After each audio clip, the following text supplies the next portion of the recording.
मुल्क के बानी कायदे आज़म मोहम्मद अली जिन्ना जो 148 जन्म ॾियारो अॼु मल्हाए पियो वञे। सिंध समेत सॼे मुल्क में आम मोकल हूंदी।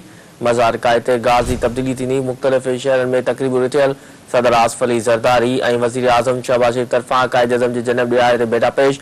सदर चयो आहे त हू कायदे आज़म जी बसीरत, लाज़वाल हिम्मत ऐं बेमिसाल अज़म जी यादि ताज़ी करे रहिया आहिनि। कायदे आज़म उहो करे ॾेखारियो जंहिंखे केतिरा ई माण्हू नामुमकिन सम्झंदा हुआ। वज़ीर आज़म जो चवणु आहे त कायदे आज़म जे अणथक महिनत सबबि पाकिस्तान वतन वजूद में आयो। कायदे जी जिदोजहद जो सफ़र यकीन जी ताक़त ज़रिए ख्वाबनि जी ताबीर जो सबूत आहे।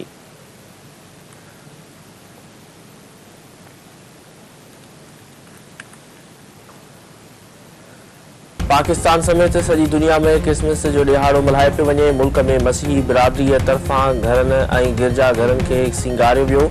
अॼु गिरजाघरनि में ख़ासि इबादतूं पिणु थींदियूं, जिन में पाकिस्तान जी तरक़ी तोड़े सलामती लाइ दुआऊं घुरियूं वेंदियूं।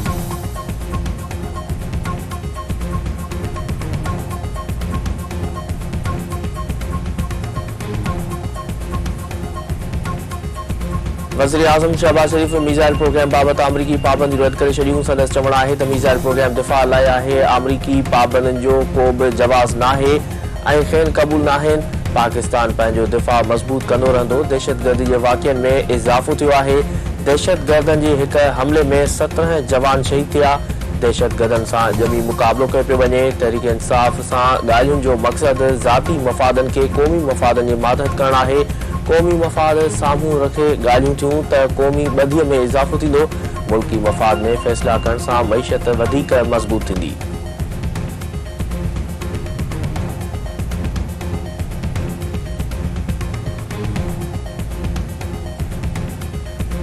फौजी अदालतुनि बाबति अमरीका ऐं यूरोपीय यूनियन जा ख़दशा रद्द। परॾेही आफ़ीज़ी तर्जुमान मुमताज़ बलोच जो चवणु आहे त पाकिस्तान जो कानूनी निज़ाम आलमी इंसानी हक़नि मूजिबि आहे।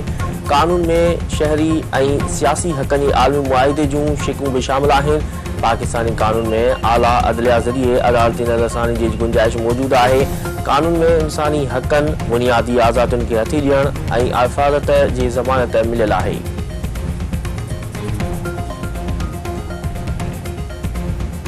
पीपी चेयरमैन बिलावल भुट्टो ज़रदारी चयो आहे त जदीद दौर में इंफ्रास्ट्रक्चर मोटरवे न पर ब्रॉडबैंड इंटरनेट आहे। इस्लामाबाद में वेठल पोढ़नि खे इंटरनेट, व्हाट्सएप, फेसबुक ऐं इंस्टाग्राम जी का बि ॼाण नाहे। बजट तयार ऐं मंज़ूर कंदड़नि खे नए नसुल जी का बि गिनती नाहे हूंदी। इस्लामाबाद में वेठल पीसनि बजट तयार कंदा ऐं असेंबली में वेठल पोढ़ा सियासतदान वरी मंज़ूर करे छॾींदा आहिनि। मौसमियाती तब्दीली सबबि मुतासिर दुनिया जे 10 मुल्कनि में पाकिस्तान बि शामिल आहे। अमीर मुल्कनि सनतूं क़ाइमु करे ग़रीब मुल्कनि खे तबाह कयो। अमीर मुल्कनि खे उहा दौलत हाणे मौसमियाती तब्दीली खे मुंहुं ॾियण ते ख़र्च करणी पवंदी। नौजवान नसुल खे जमहूरी ऐं पुरअमन अंदाज़ में डिजिटल राइट्स लाइ जदोजहद करणी पवंदी।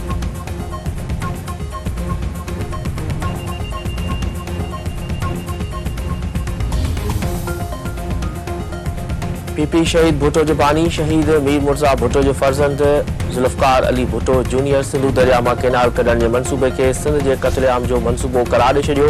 संदसि चवणु आहे त सिंधु दरिया मां केनाल कढण जी ॻाल्हि सिंध जे क़त्लेआम जो मंसूबो आहे। सिंधु दरिया में एतिरो पाणी नाहे जो केनाल कढिया वञनि। केनाल निकिता त समूरी सिंध तबाह थी वेंदी। हुकूमत वटि सिहत, तालीम ऐं रोज़गार लाइ रक़म नाहे, पर अवाम खे तबाह करण लाइ केनाल कढिया पिया वञनि। आलमी इदारा हुकूमत खे केनाल लाइ फंड ॾियण लाइ तयारु नाहिनि। मामले खे सम्झणु घुरिजे।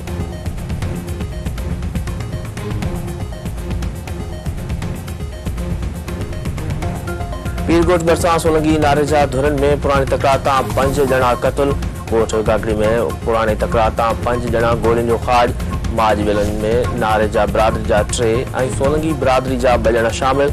वाक़ई सबबि इलाइक़े में छिकताण। वक़्फ़े सां फायरिंग सबबि माण्हू घरनि ताईं महदूद।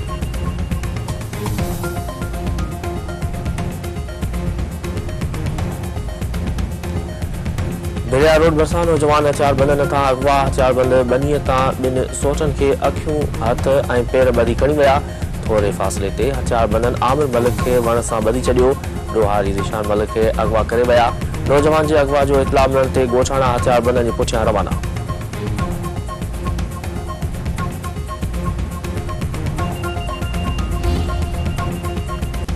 ICC चैंपियंस ट्रॉफी जो शेड्यूल जारी करे छॾियो। मेगा इवेंट जूं 15 मैचूं पाकिस्तान ऐं गॾियल अरब इमारात में थींदियूं। इवेंट जी शुरूआत 19 फरवरी ते कराची में मैच सां थींदी। टूर्नामेंट जो फाइनल 19 मार्च ते खेॾियो वेंदो।